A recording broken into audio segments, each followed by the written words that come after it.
and welcome back to my channel. If you're new here, my name is Yale the Peon, and today we are going to be talking about spooky books. I recently got back into reading, which I'm so excited about because I've been out of the habit of reading for a while, especially fiction. I've been reading mostly non-fiction, and so I wanted to read some autumnal books to like get me back into the habit of reading. And something that I found is that like it'll take me a long time to really like get in the throes of a book when I'm just reading it at night, because like in the mornings like I'm tired and then I'm at work all day and then I'll read it at night. But sometimes I'm too tired to read, sometimes I'm too to read, and I end up not being able to get grasped by the plot in a lot of ways. And I found that if I download the audiobook, I can listen to that in the morning during work, because I have like 2 hours at work where I can listen to my own music, and then when I come home from work, read it, and that way I can kind of get into the plot a little faster and really like get myself into the book. I've told people that and they're like, that's kind of weird. I don't know if I could switch from audiobook to regular, but I really like it because I can binge the book a lot faster, which makes me just like get more into it. So if you don't do that, I don't know, if you're trying to get back into reading, you feel like you don't have time, or just reading at night before bed, you're not like getting through the book fast enough to the point where you're actually into it, I recommend that. So I have been using the app called Libby, which connects your library card to the app, and then you can basically check out books from your library but on your phone, which I really like because we need to support our local libraries. Democracy depends on libraries, so important. And it allows me to have a little bit more flexibility. I've been trying not to buy books because I still haven't read the books that I bought last time, like 3 years ago, and I'll often buy books from thriftbooks.com because they're used in secondhand. At one point I was like, man, I wish that after I read a book I could return it and get my money back, because I usually only read books once, and I'm like, let's go to the library. That's what a library is. I've been trying to do that. Sometimes it's just hard for me to get my act together to actually like go to the library, so that's why I like the Libby app. I've never been like an e-reader before, but I've been doing it lately and it's not too bad. I can actually like do it. I definitely prefer like regular books to an ebook. It is nice for me to be able to do the ebook and the audiobook on the same app. I think I might be going to the library soon to like get the physical book that matches the audiobooks that I'm reading, so I can do it that way, but we'll see. Maybe do a library run vlog. Without further ado, now that I've told you what app that I use, like all of these books I read on Libby, we're gonna get into some of my favorite books that I've read this season. So the first spooky book that I read this season, I did not realize was a book made for children until I was already like 50 pages in, and I was like, this seems like very juvenile, and I looked at it and I was like, oh, it's for like 12-year-olds. But it's called The Graveyard Book. It is very cute and it's definitely very spooky, lots of ghosts and stuff like that, but it's not scary, and it's a very, very sweet book. I would recommend it. I think it was very, very cute. So The Graveyard Book by Neil Gaiman, essentially about a boy who was orphaned and kind of adopted by ghosts and was raised up in a graveyard. And as he grows up, he's learning more and more about the kind of the ways of the graveyard and the spirits there, but he also wants to reconnect to like the human world, and he knows he has to do it even though the graveyard was really his home. It is made for children, so would I be like, I recommend you reading this, adult person that's watching this? Maybe not, but it literally says assured to appeal readers 8 and up. Okay, sorry, Marnie was caught on her toy. But it definitely gives you the spooky vibes. Maybe if you have like a child, you can listen to the audiobook on a drive with them or read this book to them. Very, very sweet. But now let's get into the actual books I recommend. After I read the Graveyard book, I read Scritch Scratch by Lindsay Curie, and this book was actually ooky spooky and I ate it up. I thought it was so good. It is a little bit more mature than the Graveyard book, but it's still kind of a young adult sort of book. It's really hard to find books for that 18 to 30 hi morning range. It's hard to find books. So, and a lot of these books I found on like Book Talk, so TikTok kind of helped me pick out these books. But I really like this. I think this is an enjoyable book for adults. The main character is a like a middle schooler who is very scientifical, and she kind of is coded a little bit autistic, which is nice for the representation. It doesn't outright say it, but she kind of is coded that way. And her dad is a ghost tour guide, and she's just like, this is so stupid, like I'm all about science, blah blah blah.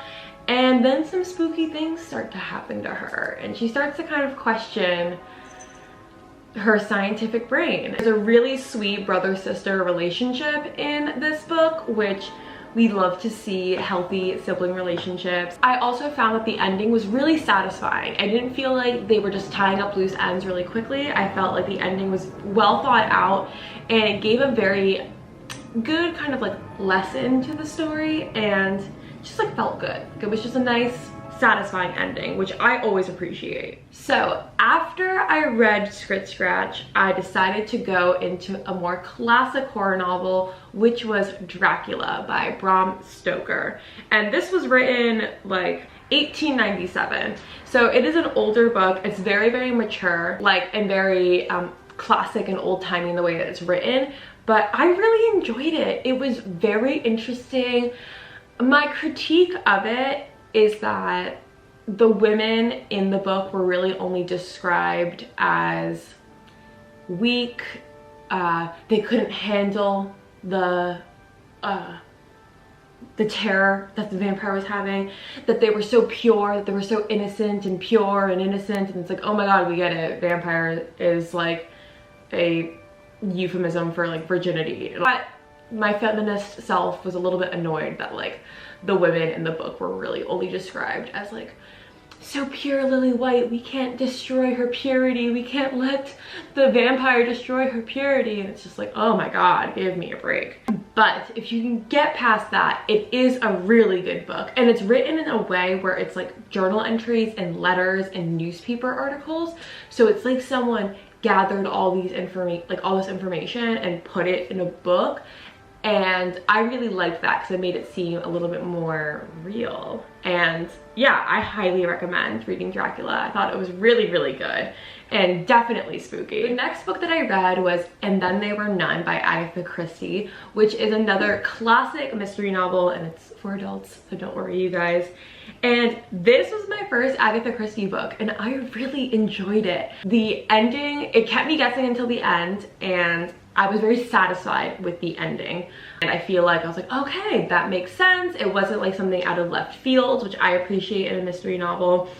It's definitely very spooky. If you've ever seen Clue the movie, which is one of my all-time favorite spooky movies, Clue the movie, I feel like really copied And Then There Were None by Agatha Christie. So if you like that movie, you are gonna love this book. 10 strangers arrive onto this island and they're planning to meet somebody, but they're not sure who. And there's this poem, 10 little soldier boys, and then slowly 9, 8, 7, and then there were none, sort of thing.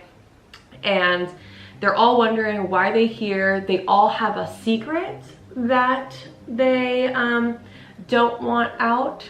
There's some like blackmailing sort of thing going on. And they're trying to figure out who is killing all the people on the island, because those 10 strangers start kind of dwindling off, and how to not get their secret out. So I really like this. I love that Clue, the movie, is so similar to this book, because I was like, oh my god, I love this sort of like type of vibe. Really, really enjoyed it. Highly recommend, short, easy read. Not really any diversity in this book, unfortunately. Same with like the Graveyard book, and Scritch Scratch had a little bit of diversity, but not much. Dracula was like totally white. So those are, you know, just some things to point out. The next book that I read was, for the first time ever, Practical Magic. I've never seen the movie, so I'm excited to watch the movie soon. And this was a really sweet book. It's a pretty white book full of white people, I will say. But I actually really enjoyed it. It's such a classic kind of October book that I wanted to read it. And if you don't know, if you haven't seen the movie, basically there's a pair of sisters that were raised by witches, and they were orphaned. They were raised by their aunts who are witches, and they're just trying to get away from that lifestyle, but they realize they should like embrace their witchery rather than reject it. And one of the sisters has 2 daughters, and they're kind of going through a similar thing. So it was a very sweet, it was very sweet, and I liked the mother-daughter relationships. I liked the female relationships. It was a very heartwarming book that I would recommend, and I'm excited to read the other books in the series, because Practical Magic is actually a series, so excited about that. Okay, so probably my favorite book that I've read so far this autumn season is The Year of the Witching by Alexis Henderson, who is a Black author, and the main character is a woman of color. She's mixed, and oh my god, if Alexis Henderson doesn't write a sequel like tomorrow, I'm gonna kill myself. This book was so good. Essentially a young woman who lives in a very puritanical society, very similar to the FLDS Mormons, like Mormon Mormons, not just like the, you know, regular people Mormons. Very anti-feminist, very suppressing of women's power, very patriarchal. She was always treated differently, a little bit because of the color of her skin, but mostly because she doesn't have parents, and she didn't get her period. And once you got your period in that society, you got married off, and there were child brides, and I will do a trigger warning for like brief mentions of like pedophilia and molestation, but there are lesbians in this book. We stand lesbianism. They are all like anti-witchcraft, and she kind of encounters some magicness and is like, no, and then some plagues and some curses start happening. And she kind of discovers that like all these things that the society fears, women rising to power, witchcraft, all of that, is really just trying to suppress femininity and keep that masculine patriarchal society. It's very women empowerment. You go like, yes bitch, get it, a lot during the book.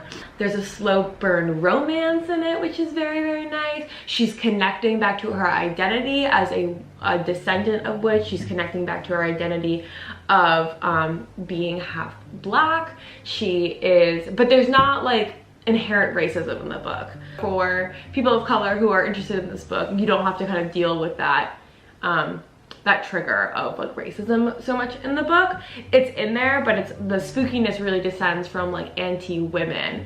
And so super feminist, super I don't know, just like the costumes, the ending was so good and satisfying, and it felt like there was sort of a cliffhanger at the ending that would lead into a second book. So I hope to God that there is, because I loved this book so much. It was so refreshing, and it took old horror and spooky tropes but made it modern and more inclusive and diverse. If you read any of the books that I recommend, The Year of the Witching is the one that I recommend the most. So the book that I'm in the middle of now is Meddling Kids by Edgar Quintero, and it is so far really good. I'm like halfway through it, and it is very Scooby-Doo adjacent. It's definitely like very based on the Scooby-Doo gang, but all the names are different, the characters are different.